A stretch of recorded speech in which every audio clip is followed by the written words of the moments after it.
Mr. President, distinguished colleagues, I rise today on a matter of personal and collective privilege. Mahiya naman kayo. These are the very exact words uttered by the President 8 months ago. Yes, Mr. President, 8 buwan na mula nang tumambad sa sambayanang Pilipino at sa buong mundo ang malawakang anomalya at korupsyon sa likod ng mga flood control projects. Pagkatapos ng 8 buwan, natukoy na ba kung sino ang mga walang hiya?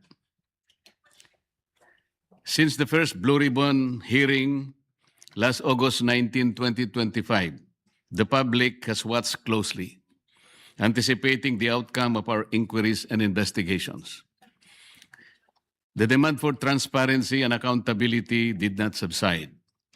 It has only grown louder. Despite the increasing public clamor for transparency and accountability, we are stuck in a maze of indecision and complacency, waiting for a report that has long been overdue. Mr. President, as early as December of last year, the minority submitted its observations, findings, and recommendations based on the initial 6 public hearings of the Blue Ribbon Committee and labeled it a minority report for lack of a better term. Let me be clear, it was not intended to disrespect the committee nor the Senate as a body. Fully aware of the hearings on the flood control anomalies that had not concluded, and in the absence of a committee report, the public has long been waiting. The report was not filed with the Bills and Index, but coursed through the office of the Senate President, hoping for proper disposition. The minority report was initiated out of our solemn duty to the Filipino people who are eagerly awaiting and demanding for the Senate's decisive action on the nationwide flood control scandal. Our intention was clear from the outset: to uncover the truth, hold people accountable, and propose legislative measures that will finally dismantle the deeply entrenched corruption that characterize our infrastructure projects. Ladies and gentlemen of this chamber, the people have waited long enough. It has been 7 months since the first Blue Ribbon hearing.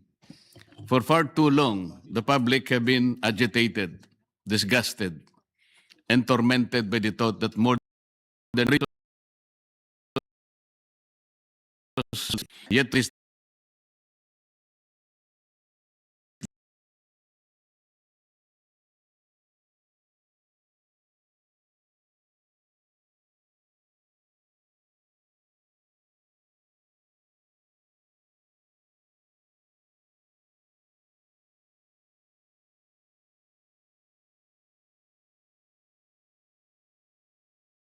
day parting.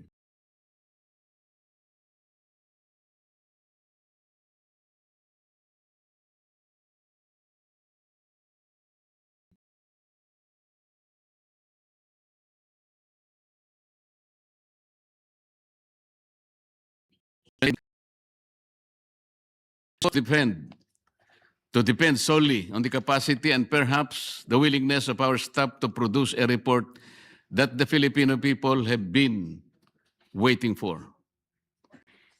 A report that is not merely a formality but a duty we owe to the public we serve.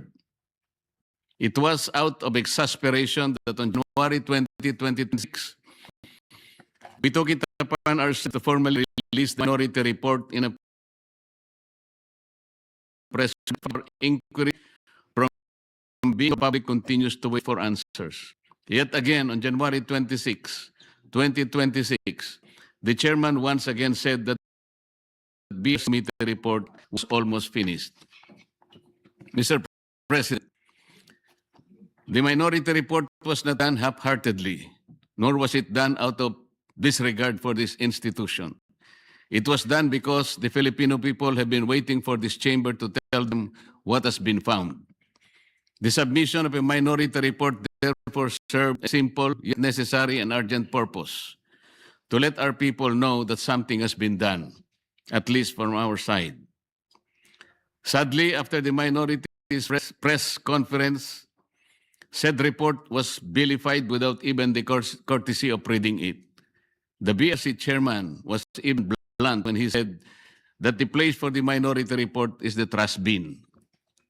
Sa basurahan, a submission anchored the same hearings, 3 of which he actually presided, the same resource persons, and the same affidavits. Masasabi ba niyang pangbasura lang din ang lahat ng iyon? Kung itatapon sa basurahan ng ulat na ito, hindi ba't para na rin nating itinapon ang lahat ng ebidensya kasama na privilege speeches na ginamit sa minority report? With due respect, the Senate was never meant to be a place where inconvenient findings are thrown into the trash bin, just because they challenge the narrative. The minority report exposes how ghost and defective blood control projects stem from systemic corruption embedded in the country's infrastructure planning, budgeting, and implementation processes. It unraveled a corrupt monitoring and quality control system that gave way to a normalized system of kickbacks, rigged bidding, and budget insertions involving lawmakers, DPWH officials, and favored contractors, even as it recommended comprehensive reforms through proposed measures to address the issues across all stages of project implementation. Finally, the minority report raised serious concerns about veering away from the initial course of investigation, from pursuing major perpetrators to selective summoning of witnesses, intimidation or discrediting of whistleblowers, and the failure to summon key political figures. This shift will undermine public trust and weaken the truth-seeking function of the Blue Ribbon Committee. As we have witnessed, after the testimony of ex-Marine Sergeant Orly Gutesa, there has been a month-long halt in the investigation, giving the persons mentioned by him, John Paul Estrada and Mark Tiksay, to flee the country to parts unknown. The resignation of BRC chairman that followed already changed the narrative. Gutesa, the only witness who connected the money trail from Saldico, Martin Romualdez, was painted to have faked his notarized sworn statement. Siya pa ang tinakot kasuhan ng falsification of public documents at perjury. To rectify this, Mr. President, I just filed a disbarment complaint against Attorney Espera and administrative complaint against Executive Judge Season of Manila RTC. Meanwhile, on February 11, 2026, my office received what appears to be a draft report from the Blue Ribbon Committee, which can only assume to have originated either from the chairman's office or from the Blue Ribbon Committee which he chairs. What was transmitted to us, Mr. President, was a link to a PDF document bearing a watermark OS Marcoleta across each and every page. Yet the said partial report does not bear the signature of the chairman, a formality ordinarily expected of any report issued by a committee, particularly from the Blue Ribbon Committee. Given the circumstances, the status of the Blue Ribbon partial report is unclear, and it could easily be disowned or disavowed at a later time. In light of this, Mr. President, guidance is respectfully sought on how such a document should be properly regarded by this body. The same people were hell-bent on criticizing the manner by which the minority report was submitted. Yet they have no qualms circulating a supposed committee report in a manner that lacks even the most basic formalities expected of an official document of this institution. Maybe because of the following observed weaknesses.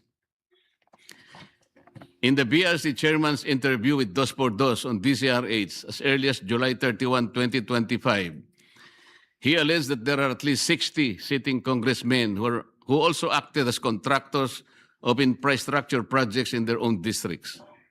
In a press conference and in a press release dated August 10, 2025, posted on the Senate website, the BRC chairman disclosed that House members called him and that he had a list of 67 congressmen who were contractors. Yet he did not summon them to any BRC hearing. Why did he not name them, to be fair to the rest of the members of the House of Representatives?